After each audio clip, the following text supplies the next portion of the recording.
ये हमला किया है उन आतंकियों को और इस हमले की साजिश रचने वालों को उनकी कल्पना से भी बड़ी सजा मिलकर के रहेगी।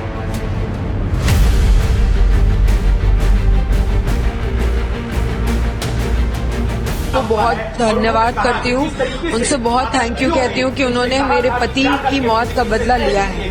सलाम करता हूँ अपने देश की सेना को और धन्यवाद अर्पित करता हूँ अपने देश के माननीय प्रधानमंत्री जी को, जिन्होंने देश की 140 करोड़ जनता के मन की बात को समझा, दिल के दर्द को समझा, उसके दर्द को समझा, उसके गुस्सा को समझा।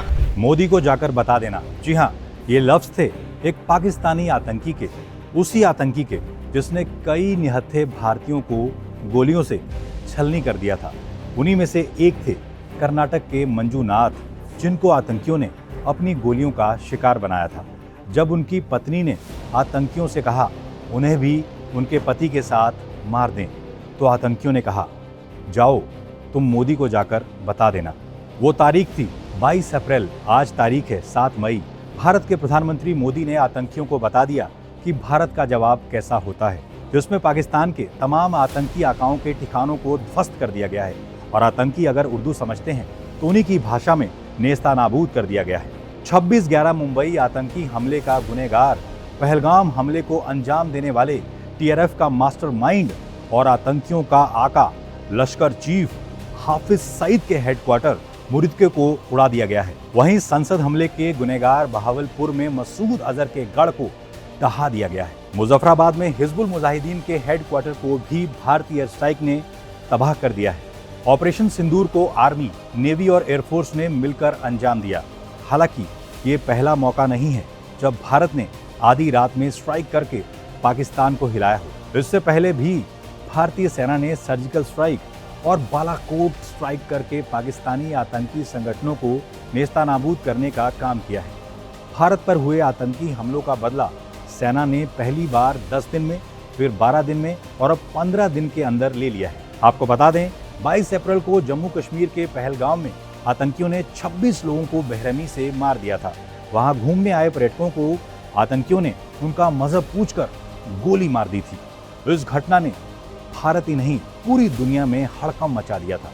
इस आतंकी वारदात के 15 दिन के अंदर भारत ने पाकिस्तानी आतंकियों की ऐसी कमर तोड़ी है कि कोई आतंकी फिर कभी सिर उठाने की हिमाकत नहीं करेगा। पहलगाम में हुए कायराना हमले में आतंकियों ने सिर्फ पुरुषों को निशाना बनाया था और महिलाओं को यह कहकर छोड़ दिया था कि जाओ जाकर मोदी को बता देना। आतंकियों की इस हिमाकत से पूरे देश में गुस्सा था। भारत ने इस घटना के 15 दिन के भीतर ऑपरेशन सिंदूर के जरिए कहा जाए तो 26 बेकसूर लोगों की मौत का बदला ले लिया है। पहलगांव की पैसरन घाटी का वो भयावह मंजर भला कौन भूल सकता है, जहां एक नवविवाहित महिला अपने पति के शव के पास बैठी बिलख रही थी। पहलगाम से एक और दर्दनाक तस्वीर सामने आई। आतंकियों ने पल्लवी राव नाम की महिला के पति मंजूनाथ राव को उसी के सामने गोलियों से छलनी कर दिया था। आतंकियों ने उसके पति से धर्म पूछकर उसे मार दिया। महिला ने जब कहा मुझे और मेरे बच्चों को भी मार दो, तो आतंकियों ने कहा तुम्हें नहीं मारेंगे, जाओ जाकर मोदी को बता दो। मंजूनाथ राव जिंदगी में पहली बार कश्मीर घूमने के लिए आए थे, जो उनके लिए आखिरी बार साबित हो गई।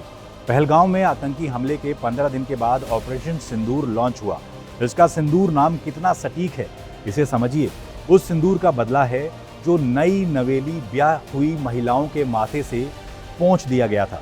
ये उसी सिंदूर का बदला है जिसे आतंक ने उजाड़ दिया था। ऑपरेशन सिंदूर पहलगाम हमले में मारे गए उन 26 लोगों को सच्ची श्रद्धांजलि है जो आतंक की कायराना हरकत का शिकार बने थे। आपको बता दें ऑपरेशन सिंदूर उन सभी सिसकियों और बहते हुए आंसुओं को पोंछने का भी जरिया है, जो सिसकियां 15 दिनों से बंद नहीं हुई थी और जो आंसू बह बहकर गालों पर सूखी रेखा बना चुके थे। इसी आतंकी हमले में 26 पर्यटकों की मौत हुई थी। इसके बाद पूरे देश में गुस्सा था।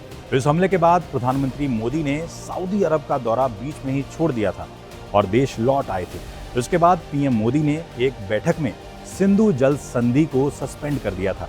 लगातार मीटिंगों का दौर जारी था। भारत हर स्थिति के लिए तैयारी में जुट गया था। पाकिस्तान को भी भारत की तैयारी देखकर खौफ सताने लगा था। आपको ये भी बता दें, इस ऑपरेशन में भारतीय वायुसेना ने पाकिस्तान और पीओके में स्थित 9 आतंकी ठिकानों पर टारगेटेड स्ट्राइक की है। ये कार्रवाई रात 1:30 बजे के आसपास अंजाम दी गई।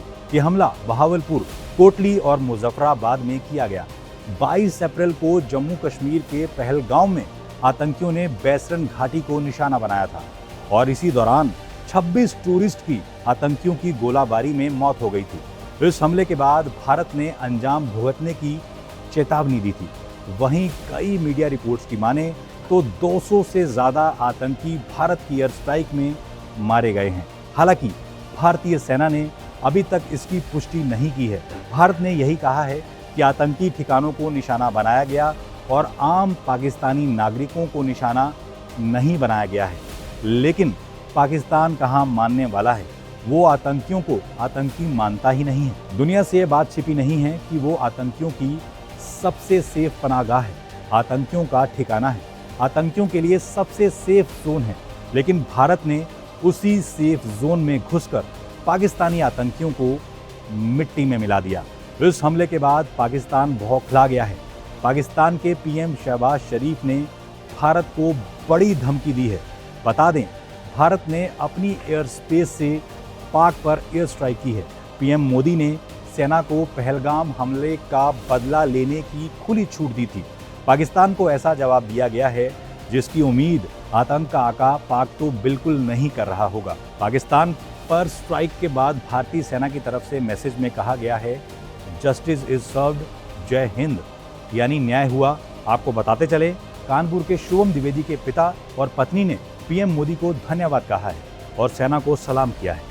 आइए जानते हैं कि उन्होंने क्या कहा है। आज मैं रात 2 बजे से लगातार देख रहा हूं और मैं सलाम करता हूं अपने देश की सेना को और धन्यवाद अर्पित करता हूं अपने देश के माननीय प्रधानमंत्री जी को, जिन्होंने देश की 140 करोड़ जनता के मन की बात को समझा, दिल के दर्द को समझा, उसके दर्द को समझा, उसके गुस्सा को समझा और जिस तरह हमारी सशक्त सेनाओं ने अदम्य साहस और शौर्य के साथ पाकिस्तान में पल रहे आतंकवाद का विनाश करने का काम किया है, उसके लिए मैं सलाम करता हूं, मैं धन्यवाद अर्पित करता हूं हमारे देश की सरकार को। तो बहुत धन्यवाद करती हूँ, उनसे बहुत थैंक यू कहती हूँ कि उन्होंने मेरे पति की मौत का बदला लिया है। तो उन्होंने कहा कि हमने बात अपनी सरकार तक पहुंचाई और सरकार ने उसका बदला लिया और आज उनकी धन्यवाद कहूंगी। मैं बहुत छोटी हूँ उन्हें कुछ भी कहने या नहीं कहने वाली, लेकिन हाँ, जिस तरीके से हमारे पूरे परिवार को उन पे विश्वास था, उन्होंने उसी तरीके से जवाब देके हमारे विश्वास को कायम रखा है। And I am really thankful. जिस तरह से आपसे आतंकी में बात की। बिल्कुल सर, असली श्रद्धांजलि, और शायद वो आज जहाँ पे भी है, आज वो शायद थोड़ी शांति में होगा। पाकिस्तान पर एयर स्ट्राइक के तमाम अपडेट्स लेकर हम आपके सामने आते रहेंगे। टाइम्स नाउ और भारत डिजिटल के साथ जुड़े रहिएगा। बहुत बहुत शुक्रिया।